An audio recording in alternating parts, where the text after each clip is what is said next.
దాదాపు 20 సంవత్సరాల నుంచి పరిచయం అయినటువంటి వాళ్ళు మీరంతా. 2004లో ఎగ్జాక్ట్లీ 20 సంవత్సరాల కిందట నేను బుద్ధప్రసాద్ గారి కాంబినేషన్స్తో ఆ రోజు నేను తెనాలి పార్లమెంటు సభ్యుడిగా ఎన్నిక కావటం, అదే రకంగా బుద్ధప్రసాద్ గారు ఇక్కడ అవనిగడ్డ శాసనసభ్యుడిగా ఎన్నిక కావటం మనందరికీ తెలిసే. మరి మీ ఇద్దరం చాలా పరిచయస్తులం, మంచి సంబంధంతో ఆ రోజు నుంచి ఈ రోజు కూడా కొన్ని విషయాల వల్ల ఆయన వేరే పార్టీలో ఉన్నా నేను వేరే పార్టీలో ఉన్నా ఎప్పుడూ కూడా వ్యక్తిగతంగా కానీ వేరేకంగా కానీ మేము ఒక మాట కూడా విమర్శించుకున్నటువంటి విషయం కూడా మీ అందరికీ తెలుసు. ఇది బేసిక్గా ఎందుకుంటాయంటే ఒక మనిషి యొక్క స్వభావాలను తెలుసుకోవడానికి అనవసరంగా విమర్శించుకోవడానికి ఆస్కారం ఉండదు. సో ఆయన డిగ్నిఫైడ్గానే ఉన్నారు ఎక్కడున్నా, నేను డిగ్నిఫైడ్గానే ఉన్నాను. ప్రజాసేవలో ఎవరి సేవ వాళ్ళు చేసుకుంటా ఉన్నాం. ఈరోజు అనుకోకుండా నేను జనసేన పార్టీ తరఫున నుంచి ఇక్కడికి రావటం, ఎంపీ అభ్యర్థిగా బుద్ధప్రసాద్ గారు కూడా సేమ్ జనసేన పార్టీ నుంచే ఇక్కడ శాసనసభకు పోటీ చేయడం ఒక అదృష్టంగా నేను భావిస్తూ ఉన్నాను. ఎందుకంటే అందరూ బుద్ధప్రసాద్ గారికి తెలుగుదేశం నుంచి బాగా పరిచయం ఉన్నటువంటి వ్యక్తులు. ఆ క్యాడర్ పూర్తిగా కలిసిద్ది, అదే రకంగా జనసేన క్యాడరు పూర్తిగా కలిసిద్ది. ఈ రెండు క్యాడర్ కలిసిన తర్వాత అవనిగడ్డలో ఎన్నికలు మీరు ఎలా చేస్తే రిజల్ట్ అనేది ఆ రకంగా ఉంటాయి అనేటువంటి విషయం ప్రతి ఒక్క కార్యకర్త కూడా తెలిసినటువంటి విషయమే. మరి ఉదాహరణకి మనం తెలుసుకుంటే 4 మండలాల గురించి ఒక నిమిషం చెప్తాం. మనకి శ్రీకాకుళంలో మనం శ్రీకారం చుడతాం. ఆ శ్రీకాకుళం అనేది ఏ రకంగా ఉంటుందో సంపత్ గారు కూడా ఇక్కడే ఉన్నారు, ఇందాక కనపడ్డారు. ఏ రకంగా ఉంటుందో మనందరికీ తెలుసు శ్రీకాకుళం. ఆ తర్వాత ఘంటసాల మండలం అనేది జనరల్గా కొంచెం ఒకప్పుడు కాంగ్రెస్ పార్టీకి 1500 మెజార్టీ వచ్చింది. కానీ ఈసారి ఘంటసాల మండలం కూడా మంచి మెజార్టీతోటి మనం గెలబోతున్నాం మండలంలో కూడా అనేటువంటి విషయం అందరికీ తెలిసినటువంటిది. తర్వాత మోపిదేవి మండలంలో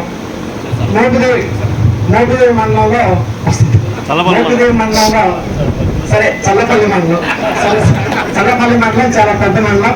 నాని గారు అలాగే మండల ప్రెసిడెంట్ వీళ్ళందరూ పెద్దలందరూ ఉన్నారు. ఒక పక్క జనసేన, ఒక పక్క తెలుగుదేశం పార్టీ కలిస్తే ఏ రకంగా రిజల్ట్ ఉంటాయో మీ అందరికీ తెలుసు. బ్రహ్మాండమైనటువంటి మరి మంచి రిజల్ట్, దాదాపు 7-8 అక్కడ మనకు ఒక మండలంలో వచ్చేటువంటి ఆస్కారం ఉంది.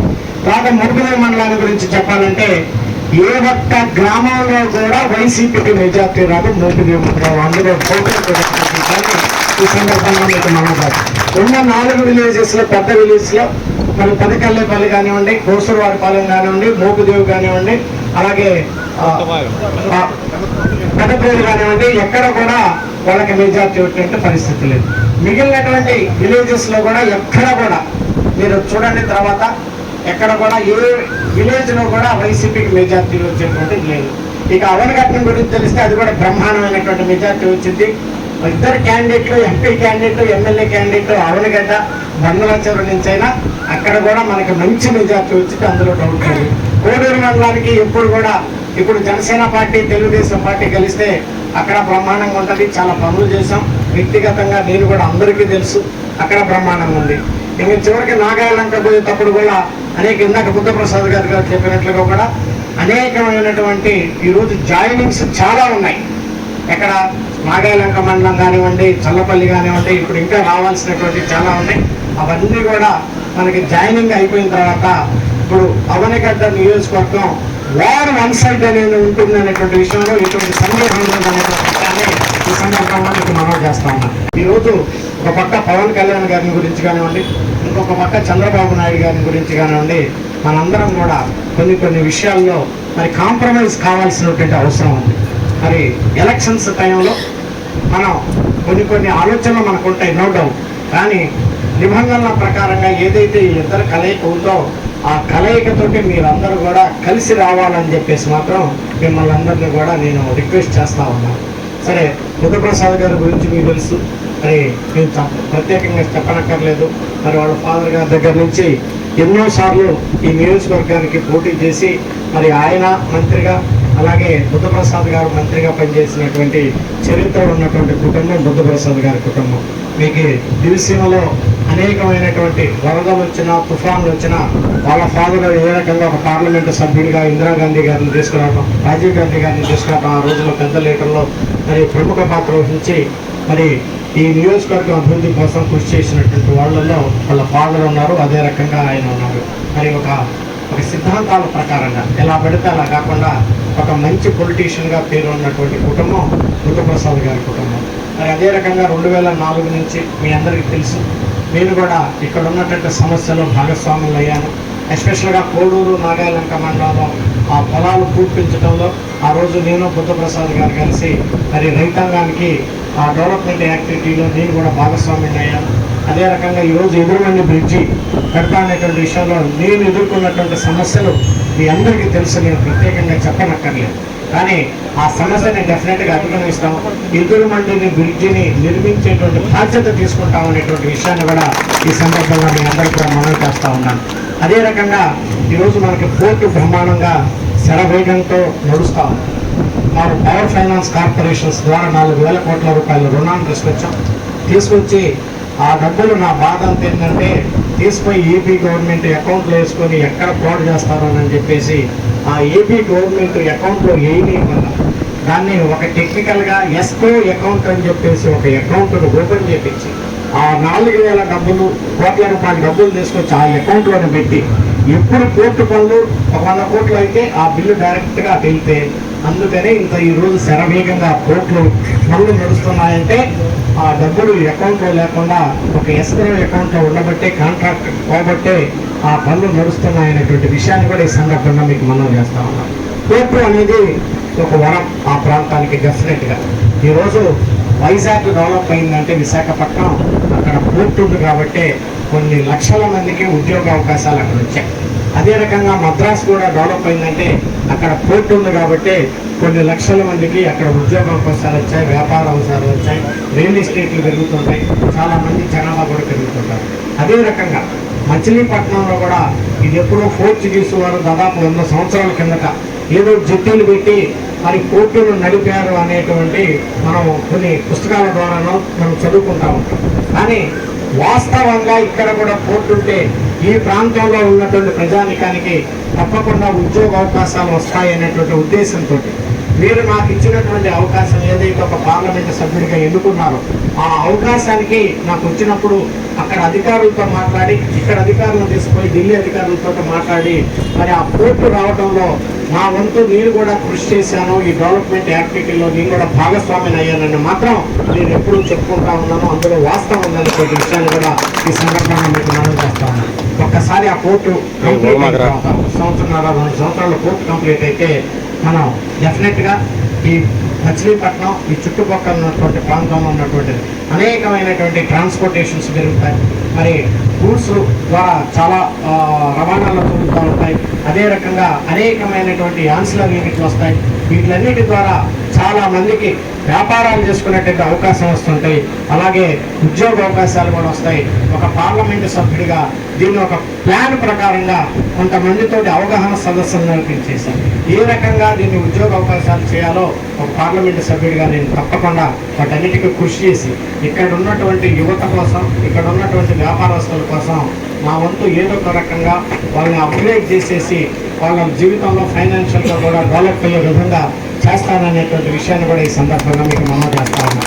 మరి ఇప్పుడు మనకు ఉన్నటువంటి 4 లైన్ రోడ్డు ఏదైతే ఉందో నేషనల్ హైవేకి మచిలీపట్నం నుంచి విజయవాడ వరకు దాన్ని ఆల్రెడీ 6 లైన్స్గా కూడా ప్రపోజల్ తయారు చేసాం. త్వరలోనే అది 6 లైన్ రోడ్డుగా కూడా మారబోతా ఉందనేటువంటి విషయాన్ని కూడా ఈ సందర్భంగా మీకు మనం చేస్తా ఉన్నాం. మనకి ప్రధానమైనటువంటిది చల్లపల్లి నుంచి ఏదైతే మనకు పామర్ నుంచి చల్లపల్లి రోడ్డు ఉందో ఆ రోడ్డు పరిస్థితి బాగలేదు. తప్పకుండా దాన్ని నేషనల్ హైవేలకు కల్పించడానికి ప్రపోజల్ పంపించాం. ఆ రోడ్డును కూడా కంప్లీట్ చేద్దాం అనేటువంటి విషయాన్ని కూడా ఈ సందర్భంగా మీకు మనం చేస్తాం. డెఫినెట్గా ఆ రోడ్డును కంప్లీట్ చేద్దామని నేను ట్రై చేస్తూ ఉన్నాను. ఈ రోజు కాకపోయినా 4 రోజులకైనా దాన్ని కంప్లీట్ చేస్తాం. అదే రకంగా దివిసీమ ప్రజానికానికి ఈ అవనగడ్డ ఈ ప్రాంత ప్రజానికి ఎప్పటి నుంచో ఒక తీరని కోరిక ఉంది. అది ఏంటంటే మచిలీపట్నం నుంచి రేపల్లకి రైల్వే లైన్ అనేటువంటి విషయం. దాని గురించి ఒక పార్లమెంటు సభ్యుడిగా పిఎం గతిశక్తి అనేటువంటి ఒక పథకం ద్వారా దాన్ని తయారు చేయించుకోవడానికి ఆ రైల్వే లైన్ వేయడానికి ఆస్కారం. దీని గురించి నేను ఆల్రెడీ నితిన్ గడ్కరీ గారిని కలిశాను, రైల్వే మినిస్టర్ గారిని కలిశాను, ప్రధానమంత్రి గారికి కూడా లెటర్ రాశాను. ముఖ్యమంత్రి గారు కోర్టు ఓపెనింగ్ కోసం అక్కడికి వచ్చినప్పుడు దాని గురించి అసలు ఏ రకంగా చేయొచ్చు అనేది నేను పబ్లిక్ మీటింగ్లోనే పూర్తిగా వివరాలన్నీ కూడా ఆయనకి చెప్పాను. తర్వాత పర్సనల్గా కూడా చెప్పాను. సార్, దీనికి ఒక పథకం ఉంటుంది, దాన్ని పిఎం గతిశక్తి అంటారు. ఇలాంటి ఇన్ఫ్రాస్ట్రక్చర్ ప్రాజెక్ట్ ఏదైనా చేయాలంటే ఆ పథకం కింద మనం తీసుకొచ్చి డిపిఆర్ తయారు చేసి మన వాటా ఎంత అవుతుందో మన వాటా కొంత పెడితే కేంద్ర ప్రభుత్వం నుంచి నిధులు తీసుకొచ్చేటువంటి బాధ్యత నాది సార్ అని చెప్పేసి ఆ రోజు ముఖ్యమంత్రి గారు కూడా నేను చెప్పాను. మరి ఆ మాట ప్రకారంగా ఈరోజు మచిలీపట్నం పోర్టు బాగా వైబుల్ ప్రాజెక్ట్. మనం 3,500 4,000 కోట్ల రూపాయలు అప్పు తీసుకున్నాం. ఇంకా దానికి అవసరమైతే ఆ డిపిఆర్ని పెంచి ఈ రైల్వే ప్రాజెక్ట్ని కూడా అందులో ఇంక్లూడ్ చేసి ఏదైతే దీనికి లోన్ ఇచ్చారో పవర్ ఫైనాన్స్ కార్పొరేషన్ ద్వారా మళ్ళీ ఒక 400 కోట్ల రూపాయలు అదనంగా లోన్ తీసుకొచ్చి మిగిలినటువంటి డబ్బులు ఏదైతే ఉన్నాయో పిఎం గతిశక్తి ద్వారా కేంద్ర ప్రభుత్వం నుంచి తీసుకొచ్చి ఈ ప్రాజెక్టును వైబుల్ చేసి మచిలీపట్నం నుంచి రేపల్లెకి రైల్వేలు వేసినటువంటి బాధ్యత కూడా ఒక పార్లమెంటు సభ్యుడిగా నా వంతు 100% ప్రయత్నం చేస్తాననేటువంటి విషయాన్ని ఈ సందర్భంగా మీకు మనం చేస్తా ఉన్నాను. ఎందుకంటే అది ఈరోజు మచిలీపట్నం నుంచి చెన్నై వెళ్ళాలంటే అది గుడివాడ వెళ్ళి గుడివాడ నుంచి విజయవాడ వచ్చి విజయవాడ నుంచి తెనాలి వచ్చి తెనాలి మీద నుంచి అటు వెళ్ళాలి.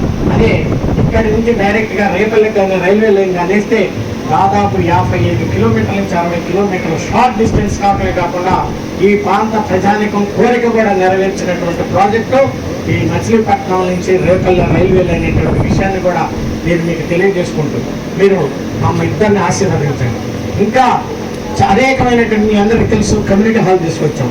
ఇక్కడ రామానగరంలో మన యాదవ్ సోదరుల మన ముదిరాజు సోదరుల కోసం దాదాపు 70 లక్షల రూపాయలతోటి ఒక కమ్యూనిటీ హాల్ ఇచ్చాం. పెదకల్లేపల్లిలో దాదాపు 1 కోటి రూపాయలతోటి ఒక కమ్యూనిటీ హాల్ ఇచ్చాం. అదే రకంగా అంబేద్కర్ భవనం దగ్గర అవనిగడ్లో వాళ్ళు ఎస్సీస్ అంతా అడిగితే వాళ్ళ కోసం వచ్చే 75 లక్షల రూపాయలు సిఎస్ఆర్ ఫండ్స్ కేంద్ర ప్రభుత్వం నుంచి నిధులు తీసుకొచ్చి ఇచ్చాం. ఎదురుమండిలో దాదాపు 70 లక్షల రూపాయలు ఎన్టీపీసీ సిఎస్ఆర్ ఫండ్స్ నిధుల నుంచి తీసుకొచ్చి వాళ్ళకి ఇచ్చాం. అదే రకంగా ఇంకొక 2 చోట్ల ఎన్హెచ్పిసి నుంచి ఇంకొక చోట నుంచి కూడా 70 లక్షల రూపాయలు తీసుకొచ్చాం. నాగాలంకలో అడిగారు ఇంకొక కళ్యాణ మండపం. అదే రకంగా కోడూరులో హెడ్ క్వార్టర్స్లో అడిగారు. అదే రకంగా ఇక్కడ ఘంటసాలలో కానీ చల్లపల్లిలో కానీ ఇంకేదన్నా కావాలంటే తప్పకుండా 1 కోటి రూపాయలతో నిర్మించడం సిఎస్ఆర్ ఫండ్స్ దాకా అది పెద్ద విషయంగా తెద్దాం. అదే రకంగా బుద్ధప్రసాద్ గారు నాకు ఒక రోజు ఫోన్ చేసి ఈ ఘంటసాల మహాగాయకుడు ఘంటసాల గారి యొక్క విలేజ్ గురించి ఆయనకి ఎప్పుడు మరి గుర్తుండే విధంగా ఒక కమ్యూనిటీ హాల్ దాదాపు 1 కోటి పెడితే బాగుంటుందని చెప్పి ఒకసారి అడిగారు.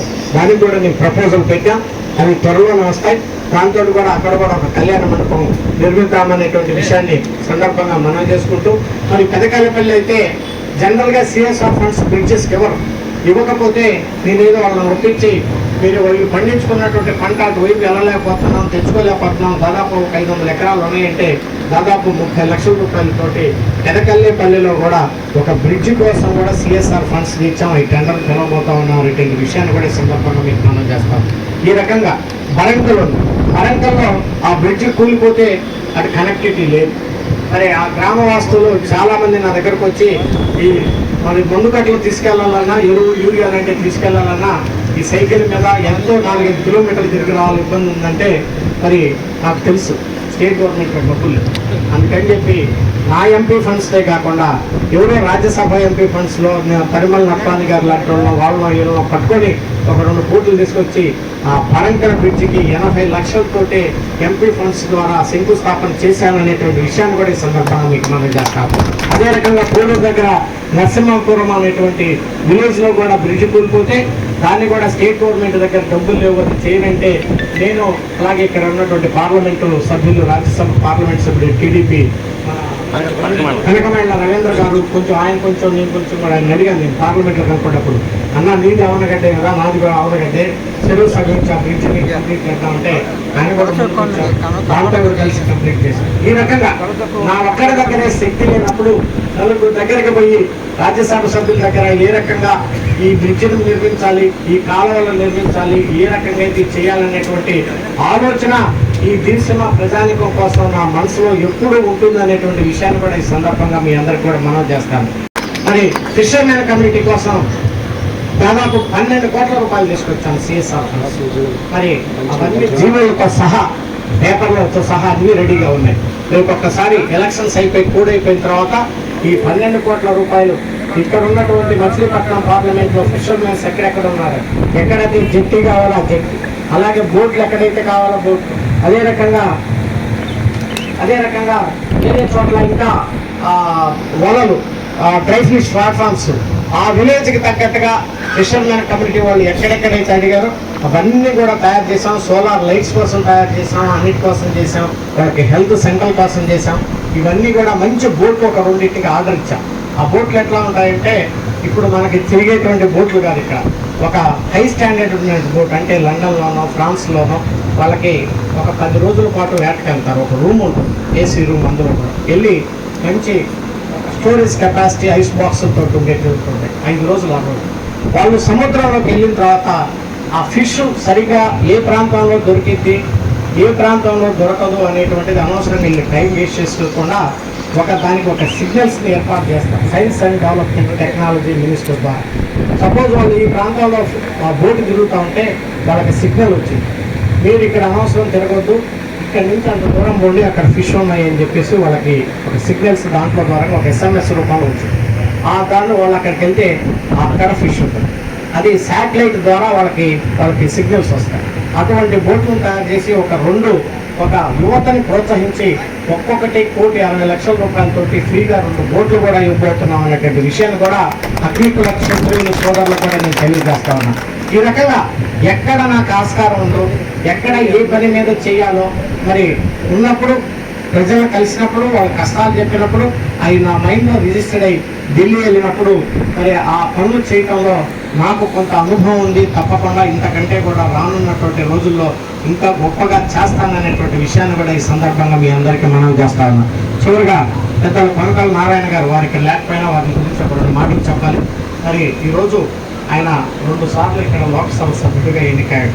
ఒక సామాన్య కుటుంబంలో పుట్టి మరి ఆయన దగ్గర పెద్ద ఆర్థిక స్తోమత లేకపోయినా ప్రజల దీవెనలతోటి 2 సార్లు లోక్సభగా ఎన్నికయ్యారు. ఇప్పుడు ఈరోజు ఈ సీటు యాక్చువల్గా ఆయనది తెలుగుదేశం పార్టీ తరఫున. జనసేన తెలుగుదేశం పార్టీ 2 కలయిక వల్ల ఇది నాకు కేటాయించడంతో ఈ సీటుని కొనకల నారాయణరావు గారు కూడా త్యాగం చేశారు. త్యాగం చేయడంతో పాటు నన్ను పక్కన పెట్టుకొని మరి ప్రతి కాన్స్టిట్యున్సీకి నాతో పాటు వచ్చి ఆయన గారి బుల్లయ్య గారి నుంచి మరి నాకు ఆస్కారం లేదు, జనసేనకి సీట్ పోయింది, మీరు బాలశివుడిని ఆశీర్వదించండి అని చెప్పేసి ఇద్దరు బ్రదర్స్ కూడా మనస్ఫూర్తిగా నన్ను దీవిస్తూ నన్ను పక్కన పెట్టుకొని తిప్పుతూ ఉన్నారు. నేను వాళ్ళకి ఎప్పుడు వాళ్ళు ఇచ్చినటువంటి దీన్ని నేను ఎప్పుడు మర్చిపోను అనేటువంటి విషయాన్ని కూడా ఈ సందర్భంగా మనవి చేసుకుంటూ నేను చంద్రబాబు నాయుడు గారితో ఒక మాట చెప్పాను. అలాగే పవన్ కళ్యాణ్ గారికి కూడా ఆయన గురించి తెలుసు. ఆయన కూడా వాళ్ళ ఇద్దరి యొక్క ఆశీస్సులతో భగవంతుడి దీవెనతోటి ఒక మంచి పదవి కొనకల నారాయణ కూడా రావాలని చెప్పేసి కూడా నేను మనస్ఫూర్తిగా కోరుకుంటాను. సో మీ అందరికీ తెలిసి ఇప్పటికే చాలా ఎక్కువ మాట్లాడినట్టున్నాను నేను. సో ఏది ఏమైనా అభివృద్ధి కార్యక్రమంలో నేను ముందుంటా, విషయాల అవగాహన ఉన్నాయి, ఎలా పనులు చేసుకురావాలో నాకు తెలుసు.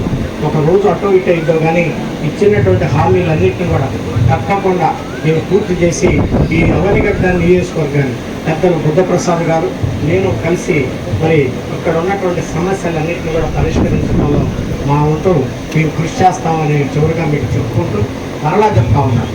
ఒక పక్క జనసేన పార్టీ, ఒక పక్క తెలుగుదేశం, ఒక్కోస్ బీజేపీ ఆశీస్సులు కూడా ఉన్నాయి. ఈ 2 కానీ కలిస్తే ఇక్కడ బ్రహ్మాండమైనటువంటి మెజార్టీ వస్తుంది అన్నటువంటి వాటిలో ఎటువంటి సందేహం లేదు. కానీ దాన్ని మీరు చక్కగా ఉపయోగించి ఒక మంచి మెజార్టీ కోసం మీరు కృషి చేయండి. అఫ్కోర్స్ మీరు తెలుగుదేశం మీ వాటా మీకుంటాయి అన్నింటిలో, జెడ్పీటీసీలో కానీ, ఎంపీపీలో కానీ, లేకపోతే ఎంపీటీసీలో కానీ, సర్పంచ్లో కానీ, అలాగే జనసేన వాటా జనసేన అనుకుంటాయి.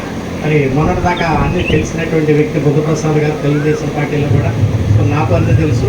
అట్లా మనందరం ఒక సోదర భావంతో అన్నీ కలిసి మళ్ళీ చేసుకున్నాం, ఎక్కడా ఎటువంటి విభేదాలు ఉండవని చెప్పేసి మరొకసారి మీ అందరికీ తెలియజేసుకుంటూ మరి మీ అందరికీ ఇంత మంచి మీటింగ్ ఏర్పాటు చేసి మా ఇద్దరిని ఆశీర్వదించడానికి ఇక్కడికి వచ్చిన మీ అందరికీ కూడా నా హృదయపూర్వక ధన్యవాదాలు తెలియజేసుకుంటున్నాను. Thank you very much.